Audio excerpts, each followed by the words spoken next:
This is an Aeonium Super Bang cluster that I already bought clustered up a few months ago, and it is coloring up beautifully. Now down in the bottom here, take this up next to it, is also another Aeonium Super Bang.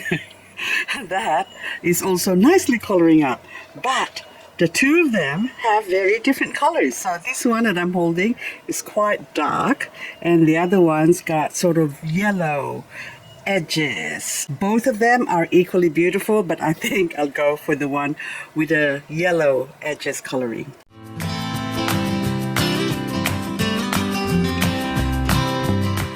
Two days ago was 28 degrees, and by the way, it's the 22nd of September at the moment. Tomorrow it's not going to be, it's going to be the 23rd, but that's the reason why I took out my frost-sensitive plants here to enjoy the sun.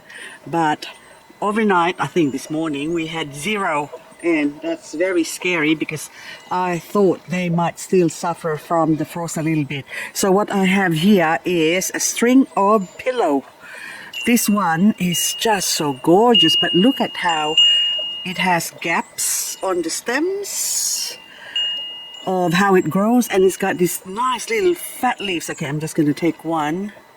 It's going to grow some more anyway, but look how thick that is. Now I'll compare that to the leaves of this one here. This one is called Vicks plant, apparently. Still not sure what plant this is specifically, but it is also a Plectranthus, and they also have nice, beautiful smelling menthol scent, like minty, but not quite. So, but look how gorgeous that is, the color. So they enjoy the sun, and the more sun exposure it gets, the prettier it becomes. And so as this one here is just green on one side, and on the opposite side, it's starting to color up, but I don't know if we can see that in the shadow here, but anyway, that is just one beautiful plant. And this one, actually, I didn't buy it as a cluster of grown plants or something like that. I actually just found one small plant growing in a pot. So this pot here belongs to Starfish collection number 48 that died. I think there's still a little bit left over. I don't know if it's still there, but anyway, I left it, and now it has become this pillow plant pot. And on the other side here, I've got these purple rice that are, oh my goodness, that is now coloring up so beautifully. And the reason why the flower hasn't opened up, it's because it's still cold. So it's about 10 o'clock, I think, in the morning, or 11 o'clock.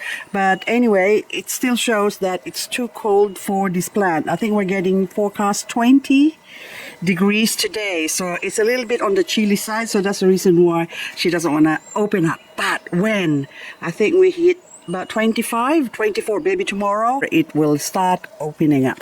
I was enjoying my coffee here this morning, and I decided to, as always, clean up some succulents that needs attending to. Now this is my Chihuahuaensis variegated, and this is such a beautiful plant. I still remember when I first bought this, I got it really cheap, because this plant is not cheap.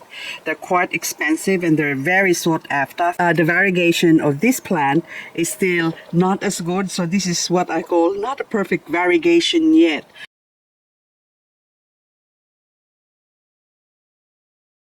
But when I got it, it only had about 3 leaves that's got variegated, and in time, as it grows or gets older, it's starting to form more variegation. But I wanted to have more variegation, so I decided to clean it.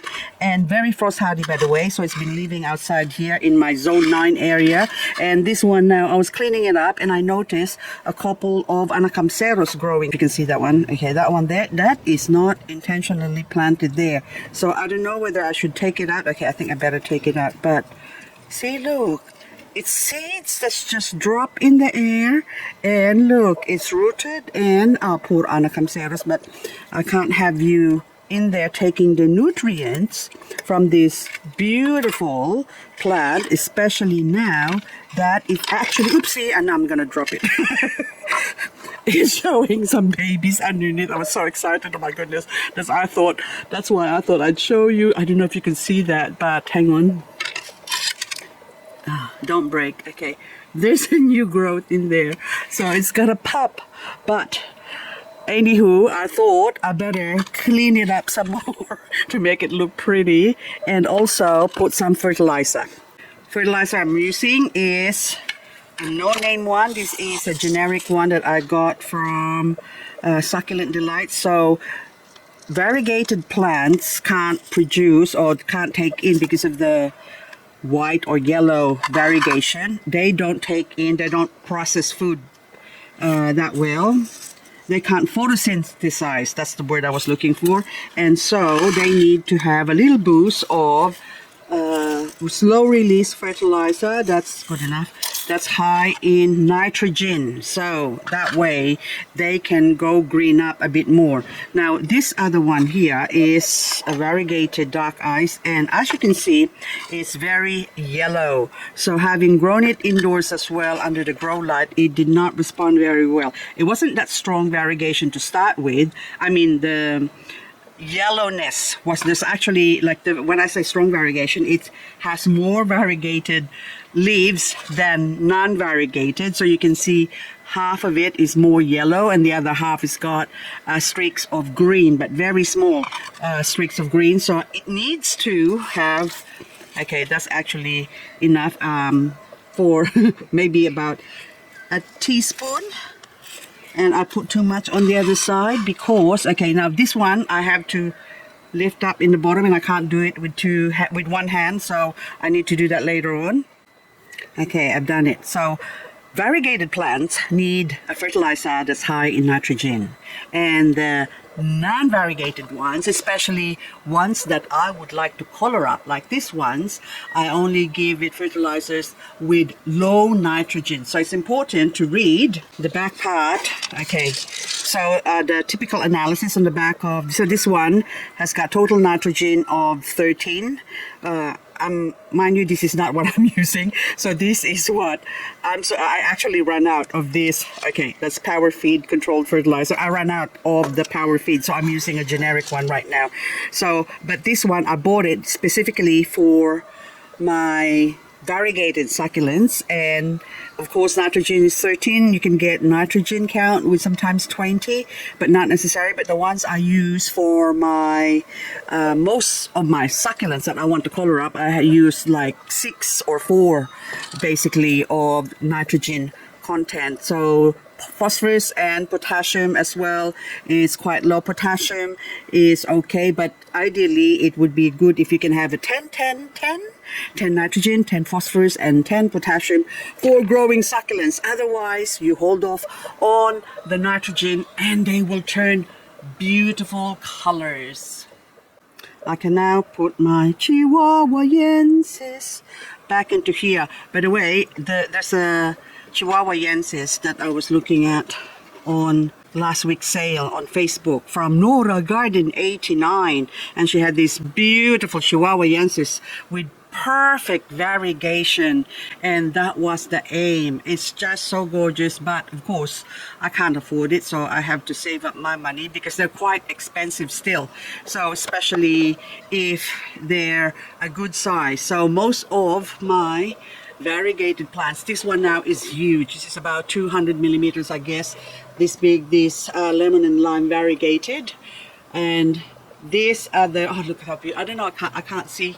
Hang on, I have to click the screen so I can see what I'm looking at. There you go. So that is just absolutely beautiful and huge. Look at that, gorgeous, gorgeous, gorgeous plant. And next to it is also lemon lime variegated, but these I can't see. Hang on. This is silk variegated, but still equally beautiful. Now this is going, well, it is now my beautiful mostly variegated section here, and this teeny weeny, when I got this a couple of years ago, this Bess Bates, is looking absolutely beautiful. The colors is finally showing up. Unfortunately, I wasn't successful in growing this from leaves. It started growing, but then the fungus gnats got to it because I've grown it indoors. So, and outdoors, the most of the plants, or propagation grown outdoors, are slow to grow, and that's why it's better indoors. But I got fungus gnats indoors. But anyway, I'm just gonna put this dark ice now variegated back to where I had it, and so I need to water that. That way when next time I water it, she's ready to go. And I'll put you here. And also, eventually, this section here of, I don't know how many square meters this is, but about 10 square meters, I suppose, this area here. And eventually, most of this area is going to be a lot of variegated plants. Eventually. I don't know how long it's going to take, but these are my variegated plant propagation. So these are all grown from leaves. So this one is ghost plant, or Propagating Paraguayensis subspecies Paraguayensis. And you can see that one there, the yellow one is not, that's probably going to die if I remove these leaves here, but the other one has got nice variegation, but a couple of the rosette on the side here and also on the side there, probably just normal, revert to normal one. Now this one is titubans variegated. Again, you can see some have variegation, the other one doesn't. So that's only one leaf. So I got 1, 2, 3, and that one, look how 1, 2, 3, 4, 5 heads on just one leaf for that titubans variegated, but it doesn't show any variegation. So out of 1, 2, 3, 4, 5, 6 leaves that I've taken from my titubans, or Echeveria titubans variegated, only maybe 2 will successfully grow into full maturity variegated plants. Also another titubans at the back there, there's a couple leaves in there, and the other one is semnan. So in here, the semnan, you can see that a 1, 2, 3, the other one is growing. The other one is sort of half-half. I don't know if it's going to die, but one already died. This, keeping everything cross. And oh, another titubans. But look how fascinating that is. From one leaf, it grows into a 1, 2, 3, 4 cluster. Now, whether that variegates or not, we don't know. Time will tell. So we have to be patient. And time can take many months to grow into a full plant. So this one is Douglas Hut variegated. So you can see that empty spaces there are dead plants, and maybe out of 1, 2, 3, 4, 5, I will only have this one that will grow into full maturity. Well, I am on the subject of variegated. Now this Peach Pride, I think variegated. Are you Peach Pride? Yes, it is. It's not showing a lot of variegation because I think this might be silk variegated. So you can see those white lines going across on the leaves.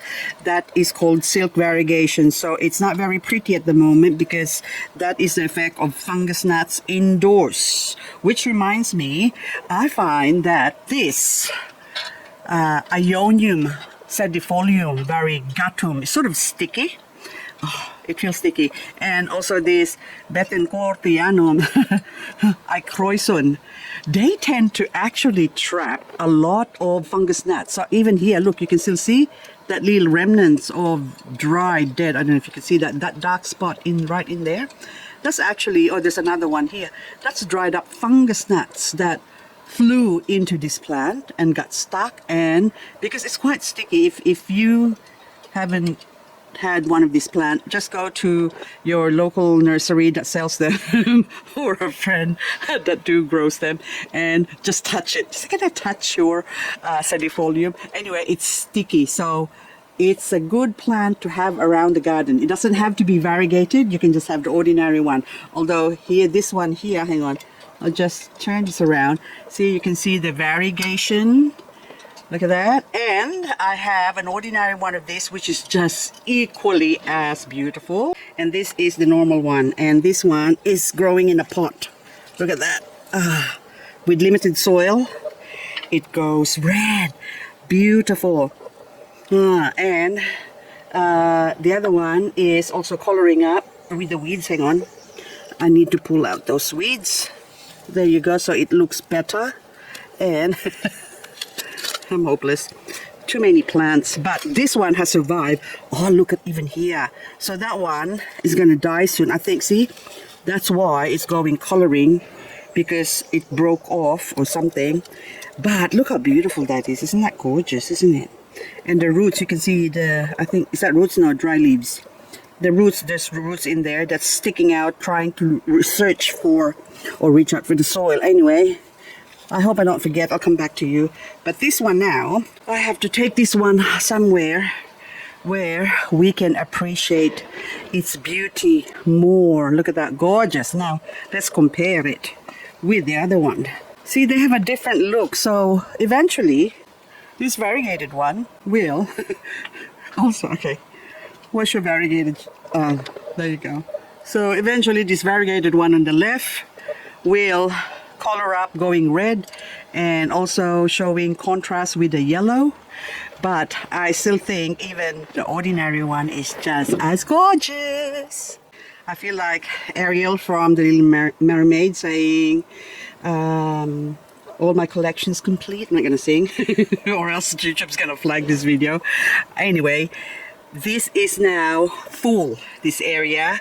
A lot of variegated plants in here. So a lot growing and a lot of them as well are recovering. When I say recovering, so these ones were only tiny when I got it. I have to grow it inside because they don't like the frost. Also that big red variegated needs to grow in here, and that one elk soul, the crested one on the right, actually got eaten by fungus gnats, and so as this moon Gadnis variegated.